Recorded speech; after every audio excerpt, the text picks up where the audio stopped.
There's a chart I saw recently that I can't get out of my head. A Harvard business professor and economist asked more than 5,000 Americans how they thought wealth was distributed in the United States. This is what they said they thought it was. Dividing the country into 5 rough groups of the top, bottom, and middle 3 20% groups, they asked people how they thought the wealth in this country was divided. Then he asked them what they thought was the ideal distribution, and 92%, that's at least 9 out of 10 of them, said it should be more like this. In other words, more equitable than they think it is. Now that fact is telling, admittedly, the notion that most Americans know that the system is already skewed unfairly. But what's most interesting to me is the reality compared to our perception. The ideal is as far removed from our perception of reality as the actual distribution is from what we think exists in this country. So ignore the ideal for a moment. Here's what we think it is again. And here is the actual distribution. Shockingly skewed. Not only do the bottom 20% and the next 20%, the bottom 40% of Americans barely have any of the wealth. I mean, it's hard to even see them on the chart. But the top 1% has more of the country's wealth than 9 out of 10 Americans believe the entire top 20% should have. Mind-blowing.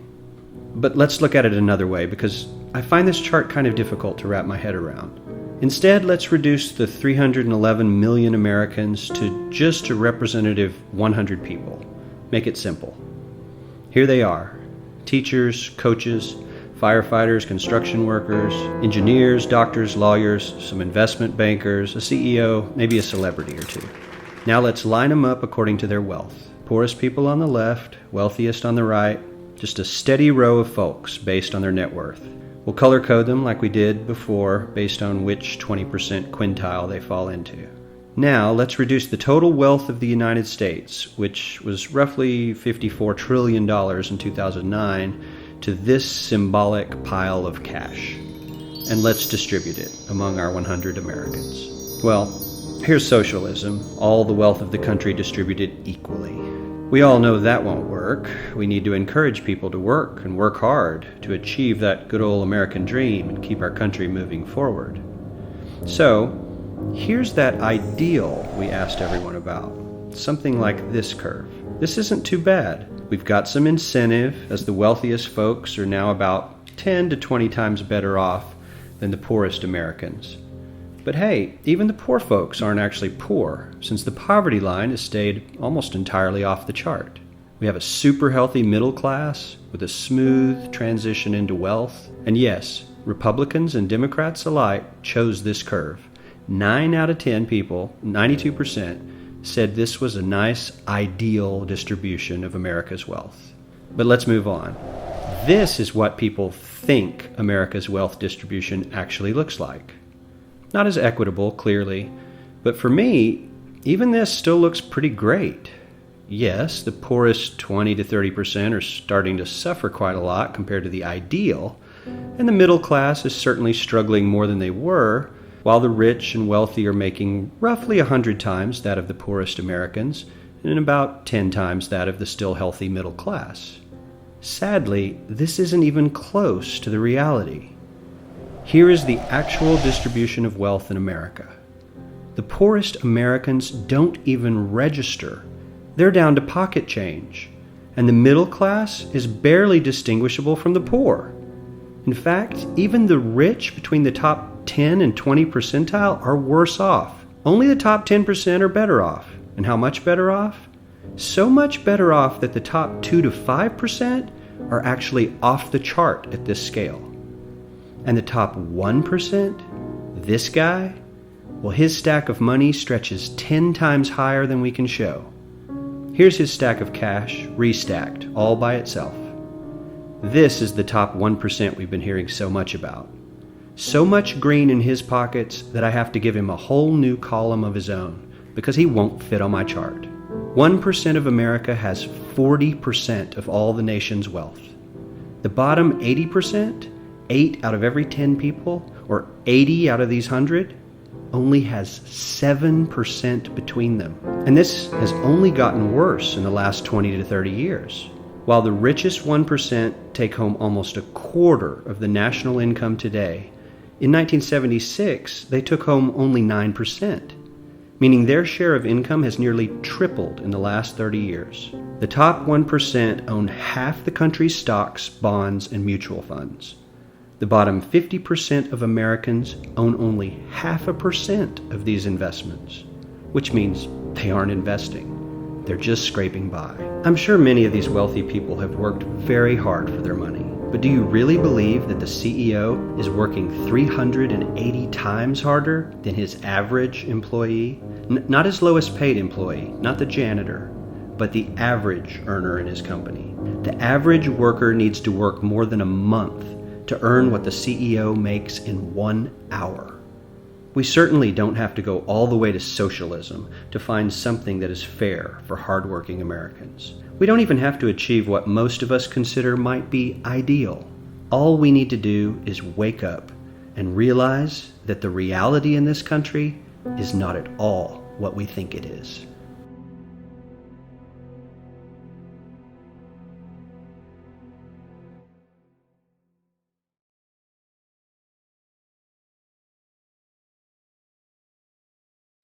Collapse here. All right. In the Impact segment tonight, there's a group called the Clarion Project, which is dedicated to exposing the dangers of Islamic extremism. Recently, we asked Clarion to pinpoint for us 5 dangerous situations here in the USA. With us, Ryan Morrow, National Security Analyst for the Clarion Project. So you have many, many more than this, but we picked the top 5 that I think will be of interest. The first one is in Hancock, New York, about 145 miles northwest of Manhattan. What's going up in Hancock?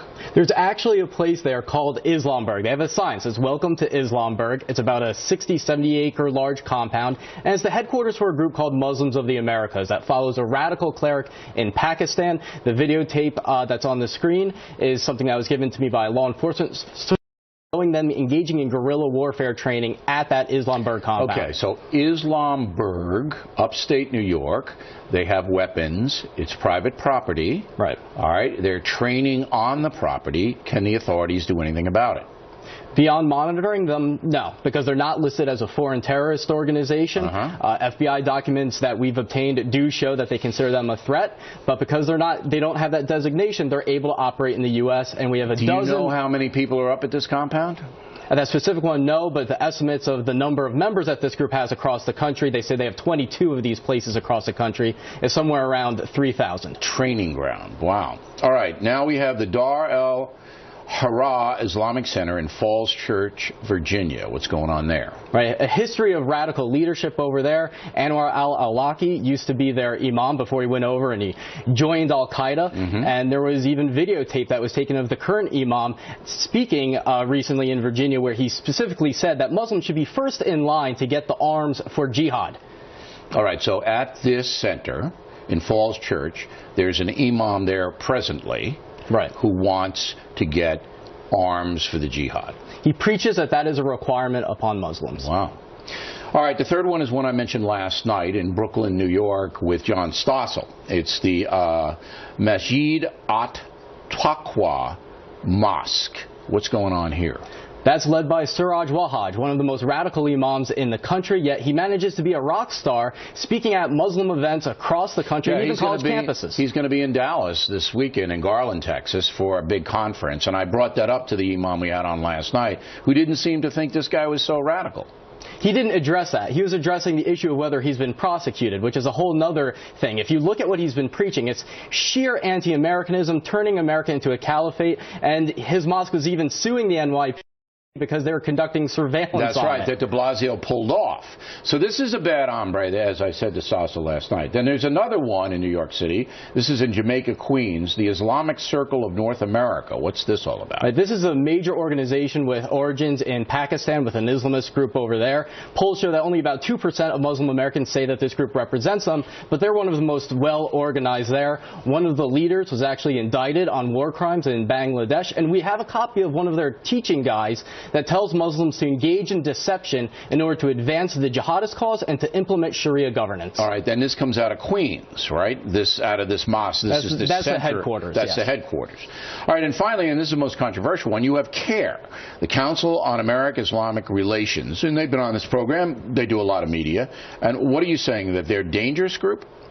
Yes, they are basically a political influence operation of the Muslim Brotherhood, according to the Justice Department, not according to me.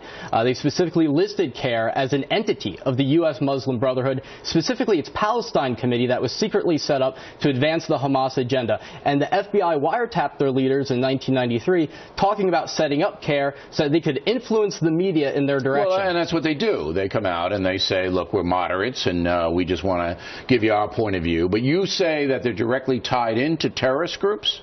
Into the Muslim Brotherhood, yes. Which is a terrorist group. Right, and Hamas is the Palestinian wing of the Muslim Brotherhood. Okay.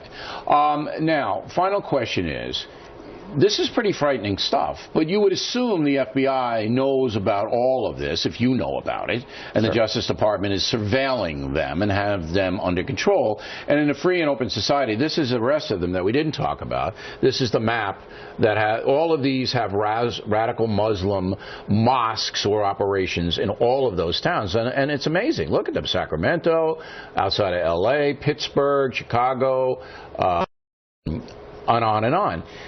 So my question is, should Americans be concerned, or is this under control? It can't be under control just through monitoring them. And again, when it comes back to the issue of the ideology, which President Obama refuses to recognize, yes, that's the problem here. It's not just about the person that's setting off the bomb. It's about the overall ideology that combines mosque and state, that justifies jihad anywhere, and we need Muslim leaders to step up and fight against those interpretations. The most positive news I've seen is the poll that showed that these organizations have so little support among Muslim Americans. Right. All right.